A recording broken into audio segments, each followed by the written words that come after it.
to another episode of Real Talk. My name is Hassan. I am the head of business development. And my name is Ammar. I'm the head of client relations here.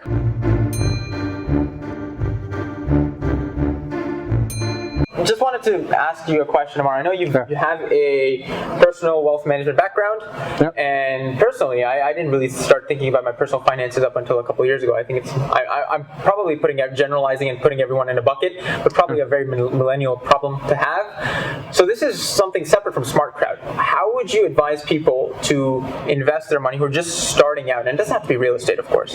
No, for sure. I think the first step to investing overall for anyone is just educate yourself. There's so much information out there for you. Like, the internet has basically opened up the world to you, right? So follow some blogs, go on YouTube, watch some videos, see what's out there, and then probably seek help of a professional. At that point, you have a solid base where you can understand what they're saying. You're not going to be overly confused. Probably the second advice I would do is don't put all your eggs in one basket. So if you like an investment, don't put all your money into it. Try different things, see what works for you. Obviously, investments in different markets, certain investments do good, certain investments do bad, and you can't predict the future. So diversifying is obviously very important for you guys.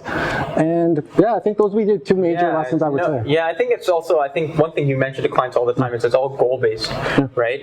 Because people have different goals, and someone wants to save up for retirement, someone may want to save up for, family vacation they want to take. So I think it really depends on the goals as well. So one thing with investment in general, investing rather, should I say, is I think people should have a longer term view, right? No, for sure. Because I think a lot of people say, hey, well, whatever returns I might be getting, well, how much is that? And they start calculating how much they'll earn in a year's time, or 2 years' time, or 3 years' time, without thinking of the bigger picture of how much that'll accumulate to over the course of 20 or 30 years. Yeah, I think one of the lessons people need to know is earning 8% on 100,000 dirhams and earning 8% on 1,000 dirhams is the same thing. You're still earning 8%. It might not seem as much in the short term because you're not investing as much, but that little piece keeps multiplying every year you invest, and that's how you actually end up at 100,000. So don't look at your return when you're investing 1,000 and be like, oh, this is not too much, because baby steps that will